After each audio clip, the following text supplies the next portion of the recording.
our lives, and we just appreciate this weekend and this Sunday where we can learn and grow. Help us learn and grow and apply this to our lives.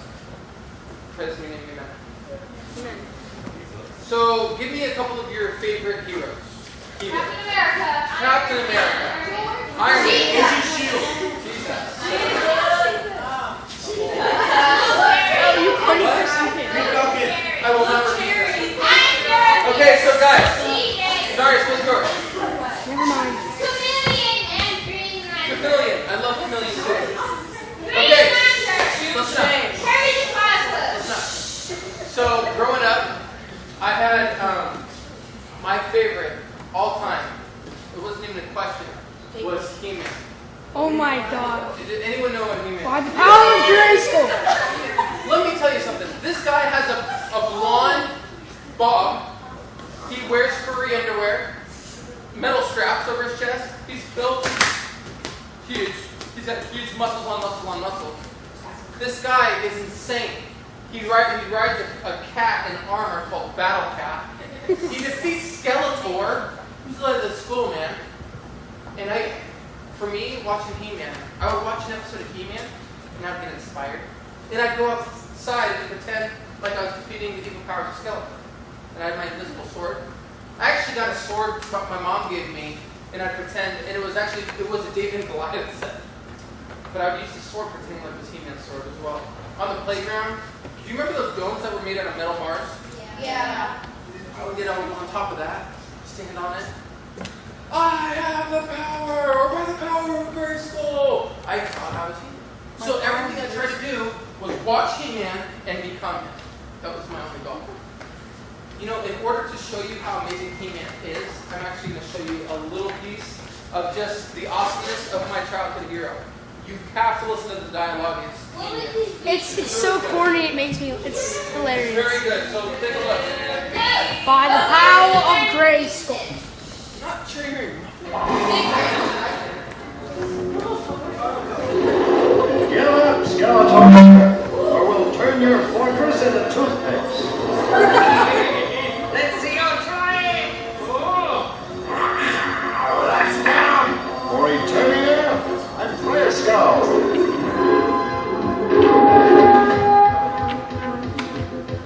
Stop there.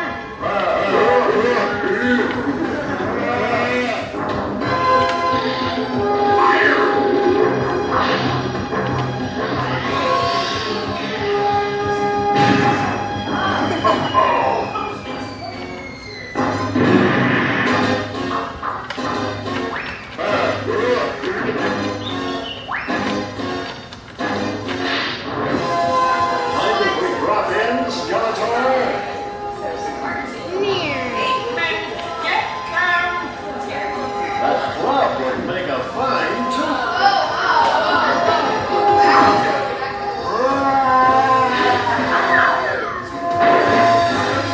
That should pull him off.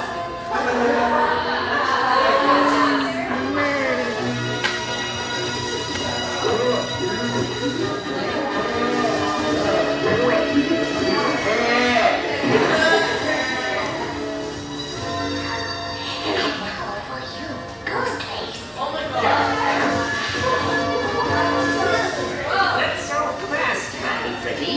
Have a little sleeping gas.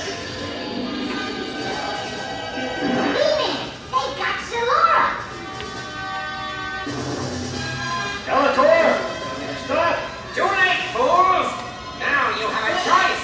Save Castle Grayskull or try to save this woman from Dragosaur Isle.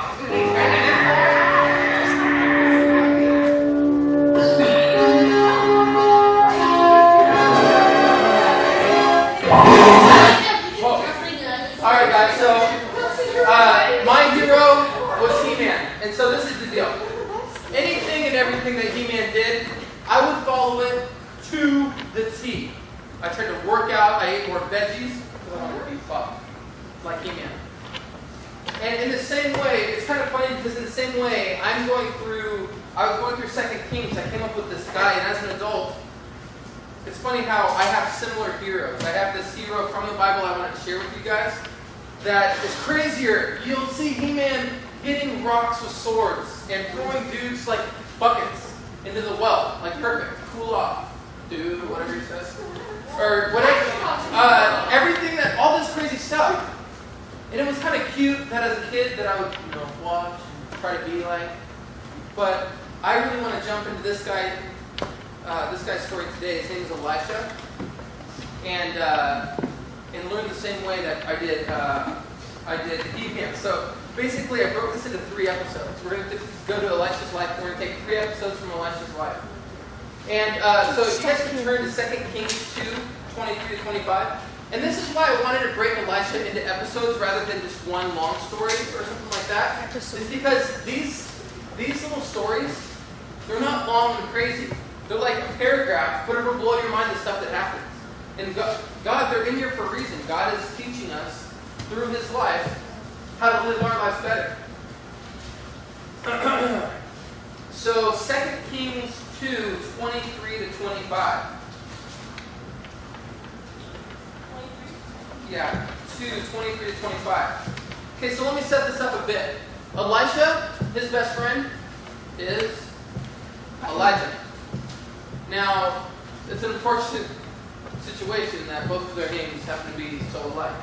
It's like Jessica having a best friend who's Nessa. It's weird. But that's just the way it happened. Does anyone remember when John talks about Elijah at all? Fire from heaven destroying all these priests, all the craziness. Elijah also was known for, does anyone remember this? Getting taken up in a golden chariot. Have you guys ever heard that story before? A little bit? Some? No. Elijah was an awesome man of God. God worked at him in crazy, awesome ways. Elijah, like I said, got taken away. He got taken away in this chariot up to the sky. People never saw him again. But the statement is that he never died. Exactly. Now Elisha was left alone. His homie was left alone here. And so Elisha is in the same city. Remember, Elijah was dealing a lot with those priests that were evil. This place is called Bethel. Evil priests, they worship cows, cow statues, cow heads, gross idols, like old school, gross, barbaric gods and cults and just craziness. And that's where Elisha's living, though, as a man of God. So this is what it says in 2:23. And the episode is called, what again? Episode 1. It says, Bad Bear Day. Bad Bear Day. It says, from there Elisha went up to Bethel. That's the crazy city. Mad cow disease city. As he was walking along the road, some youths came out of the town and jeered at him. Go on up, you bald head. They said, go on up, you bald head, baldy. He turned around. Elisha looked at him and called down a curse on them in the name of the Lord. Then 2 bears came out of the woods and mauled 42 of the youths. And he went on to Mount Carmel and from there returned to Samaria. Okay, so this could be my favorite story in the Bible. So this is what happens. The guys, Elisha obviously deals with some balding problems. Kind of familiar to me, so I have a heart for him. He's going through a lot, guys. But Elisha, they surround him with 42 people. And they just all making fun of him. And just like Elijah went up, they're mocking him. Go on up. Go on up like your friend, Elisha. Go on up, just like Elijah did. Go on up, Baldy. Come on, Baldy. And there's a certain point, I don't know where his heart was. I don't know if this is a defensive action on his part, or if it was just him snapping and getting these guys. But bottom line is when you're... there it is. That happened last service too. It's part of his talk, I think. But as far as the situation goes, there's not even 42 people in this room. Like if you have 42, and when they say youths in the Bible, it usually refers to 20-plus-year-olds. I mean, they've called the people youths in the Bible that were 20. They've called youths in the Bible that were 39. So these aren't just all like little kids. Like we're talking like just younger people. Younger, So, but what we can see in this moment, what we can see in this story, sorry, it's so hard to teach when I hear it screaming in the back of my head. Well, that would be terrible. So, bottom line is what we see is a beautiful story. We see a guy who is living in Babylon, or not Babylon, a guy who's living in one of these spiritually dead decaying cities. And what's happening? God is walking with them. He's alone. He's alone. There's several that are like him where he's at. But as far as, but he lives in a culture that's different. It's different from his beliefs. It's different from anything. What I want you guys to take from this first episode of Elisha's life is, let's go back to notes. God is on the side of the righteous. God is on the side of the righteous. So that's what we can get at. And so with you guys, where do you guys find yourself? Whether you like it or not, you can choose to think that our culture is perfect as is. It's morally okay. It's morally good or whatever. But you guys live in a similar situation where people do not believe in your God. They don't walk like you walk in your faith. So in a lot of ways, you guys are like Elisha.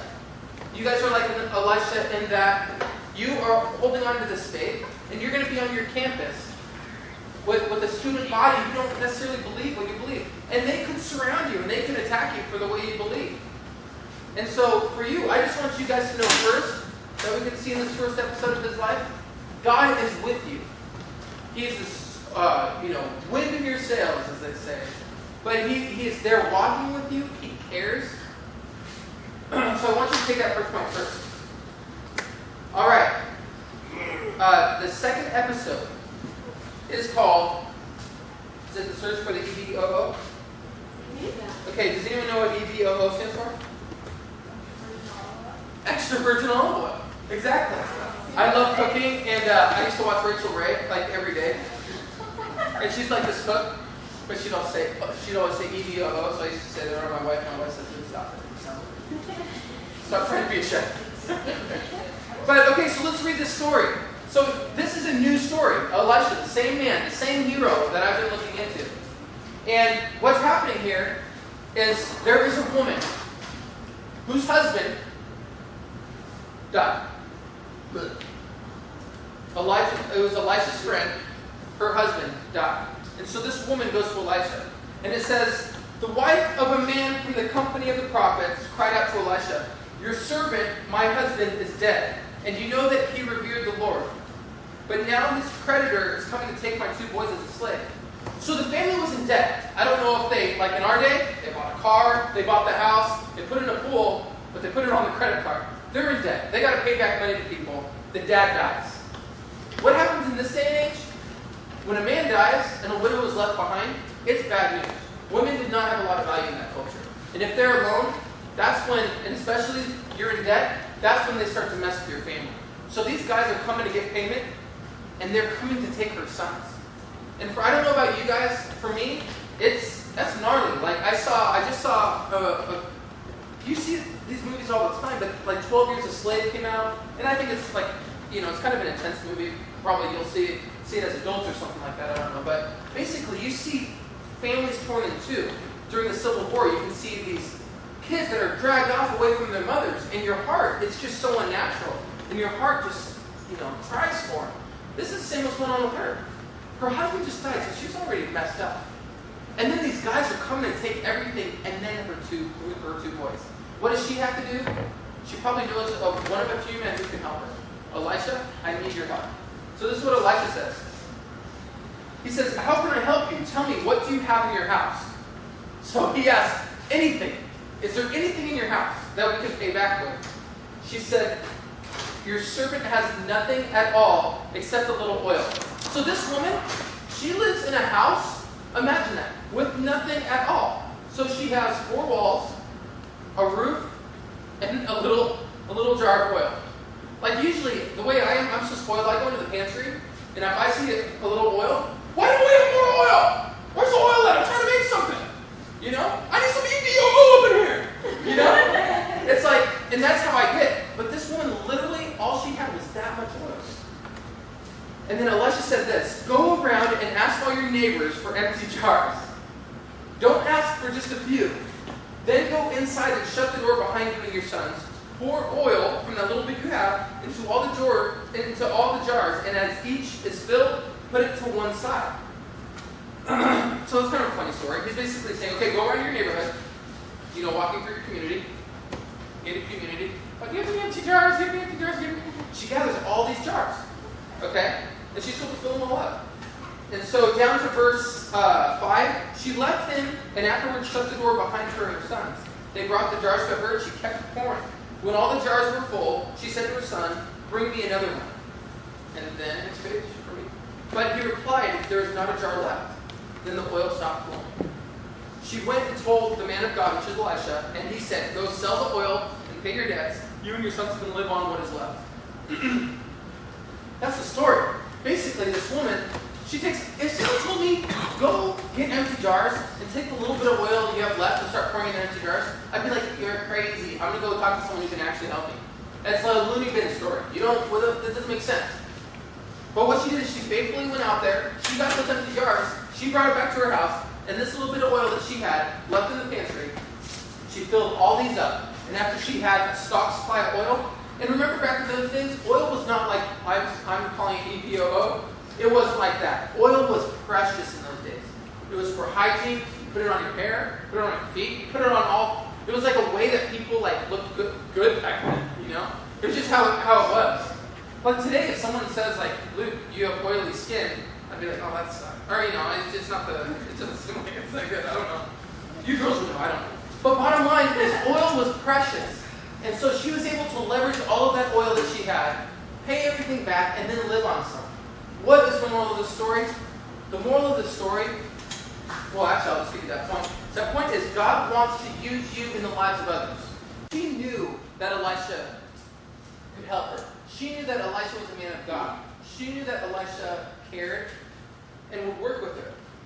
And in the same way, and then he followed through with her. And he gave her solutions and he helped. In the same way, you guys can follow after my hero Elisha. And hopefully you're your hero. But you can follow after him in that you are in the lives of others whether you care or not. On your campuses, you are in people's lives. You will be, in a lot of situations, the only Jesus that people ever see. On your campus. You are their Jesus. The representative of Jesus to them. And if you guys don't step up to the plate, who is?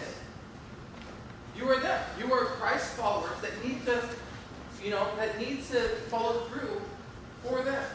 So I would challenge you, in your families, one thing that I can think of is oftentimes with our siblings, sometimes there's competitive vibes, or there's selfish vibes, whenever a sibling steps into your room, it's get out! Get out of my room! Get out of my room! I'm gonna kill you! Ah! Maybe it's not that gnarly, but this sibling thing, it can be rough. But rather than thinking selfishly about the sibling deal, rather than thinking, what are they taking of mine, what can I take of theirs, something like this whole competitive thing, what if we were to start to think, how can I be living, or how can I be helping their life? What can I do in the life of another person, my sister, or my brother, or my parents? Guys, your parents aren't perfect. I'm not perfect, and I would hope that when I grow up and grow old, that my daughters are looking to help me in my life. And as family members, I hope that we support each other in our faith. And in the same way, you guys can do that in your families. You can do that in your campuses. And just like Elisha did previously, he got made fun of. He dealt with a lot. He was in a different culture. But you guys can pull that off. And you guys need to step up to the plate to do that. You're junior hires. So what? A lot of people look down on that age.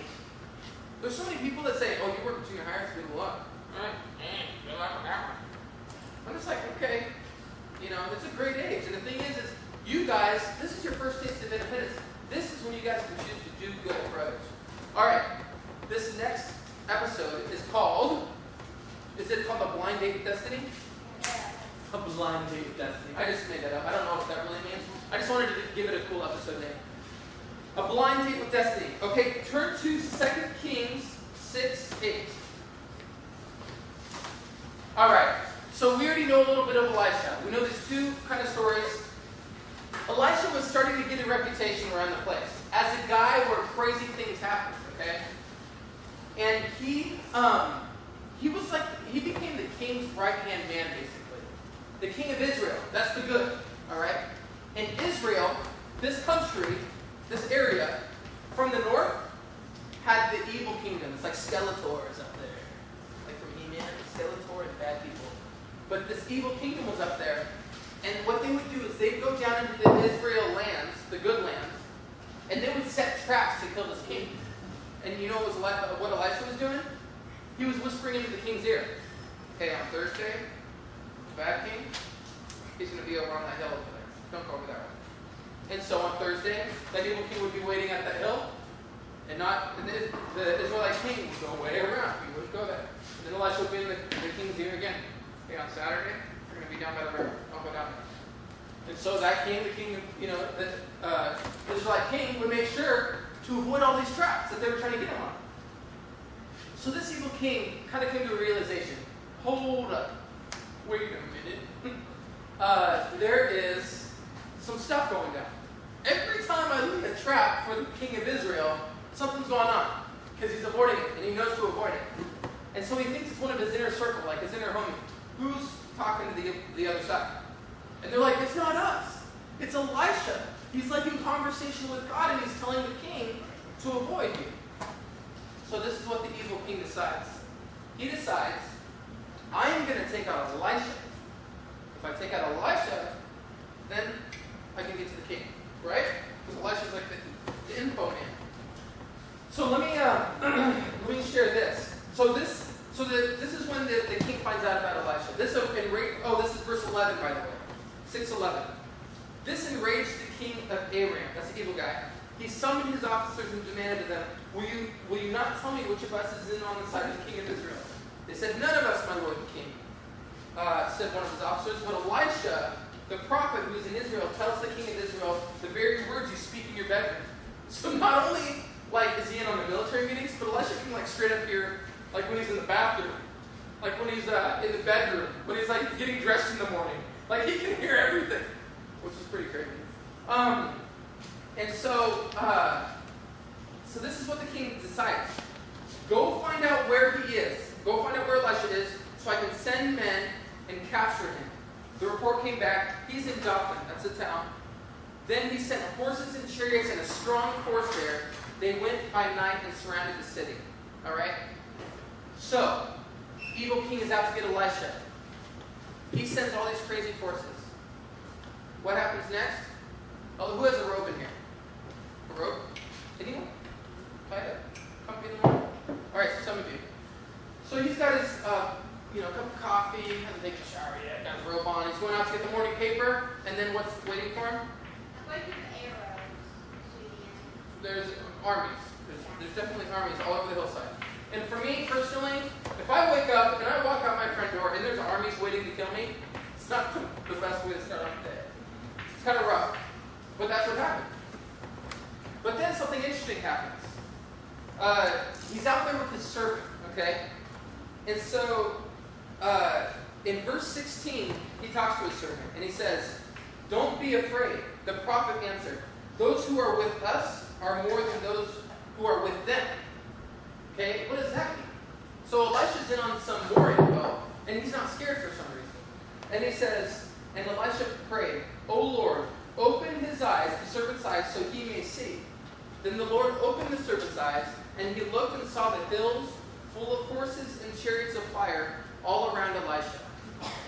Okay, they're out to grab the paper. The servant's freaking out. Elisha is not freaking out. And he prays that the servant's eyes would be open. And the servant's eyes are open to all of these chariots and horses that are there from God, surrounding Elisha, protecting him. Alright? And this is where we get to the interesting part of the story. So then the enemy attacks. As the enemy came down toward, this is verse 18, as the enemy came down toward him, Elisha prayed to the Lord, Strike these people with blindness. So he struck them with blindness, as Elisha had asked. And Elisha told them, This is not the road and this is not the city. Follow me and I will lead you to the man you are looking for. And he led them to Samaria. So this army is coming down, and they're blind. Elisha prays that they're blind, that they go blind. So the entire enemy, Skeletor's army is rushing in. They go blind, they can't see. So Elisha Griezmann basically says, Hey, I don't know where this Elisha is, but you're on the wrong road. This is the wrong town. And so he leads Skeletor's army, follow me. And he leads them right into the heart of Israel, right into the king. So these guys are just ready to get massacred. The enemy is just done. And so, and we can read on in the story. It says, verse 21, it says, when the king of Israel saw them, he asked Elisha, shall I kill them, my father? Shall I kill them? And Elisha says, do not kill them. He answered, would you kill men you have captured with your own sword or bow? Set food and water before them so that they may eat and drink and then go back to their master. So he prepared a great feast for them, and after they had finished eating and drinking, he sent them away, and they returned to their master. So the bands from Aram stopped raiding Israel's territory.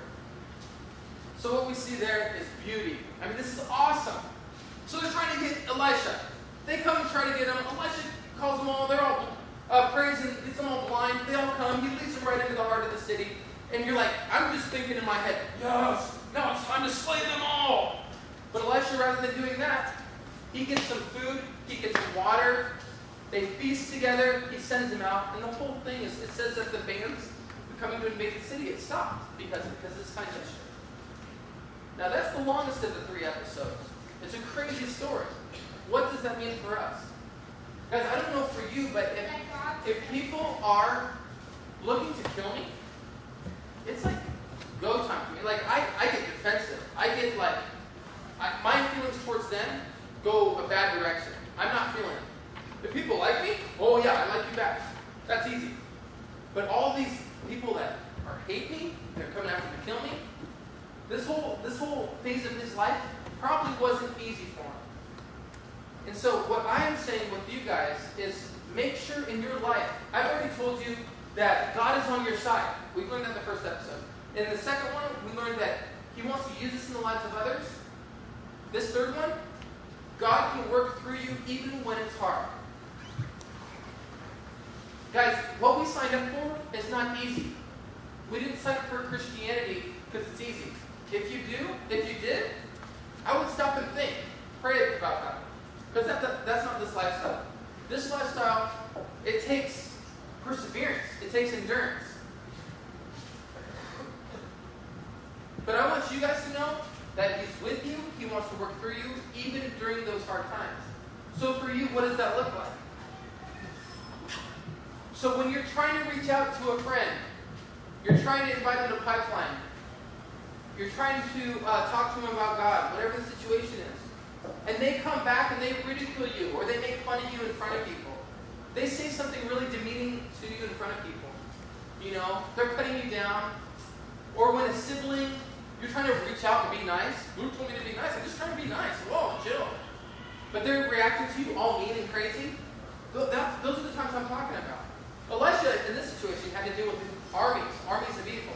In this situation, I'm just telling you that God can work and will work through you if you just give him that steering wheel of your life. Give him that opportunity to do things through you, even when it's hard.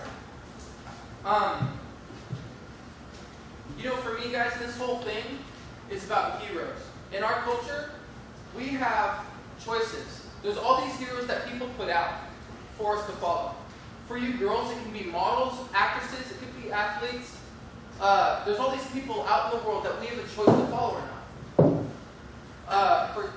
For guys, it can be different. It can be actors and athletes, surfers, skaters. It could be all sorts of different kinds of people. And for me, it was He-Man as a little kid. And you guys saw how stupid that was in a rad way. Like, it's still awesome to watch. But that was my hero. Like, how goofy if I actually became He-Man. Like, that was my hero. Like, what if I follow through and then all of a sudden I'm standing here in furry underwear and I have a sword and it's just, what I recommend to you guys is this. If you're going to put a person in your life to become your hero, go to the scripture. That's where they're at. These are a lot of people, they're not perfect, and our heroes should never be perfect, but we should be hitting the scripture, finding these beautiful stories. Elisha has so much more that was going on in his life. It was crazy what's happening with this guy. And that's why he became my new hero. And I want you guys to be thinking, as you are going to be living life, and you're going to be men and women after Jesus, who's going to be that hero spot? And I would just recommend, as we go through our greatest hits, as we do this, find these people and model your life after them and learn through their mistakes too, So that's what I'm going to share with you. Let me pray and then we'll be done. God, thank you so much for another Sunday morning. Thank you for the opportunity to learn through people's life and just the heroes that are written in Scripture. Thank you for Elisha, just the amazing stuff you did through him and how it encourages and challenges us to step up our game. I pray that we realize that you are on our side and that you're ready to use us to work in the lives of others, even when it's hard. We love you so much. Praise your name. Amen.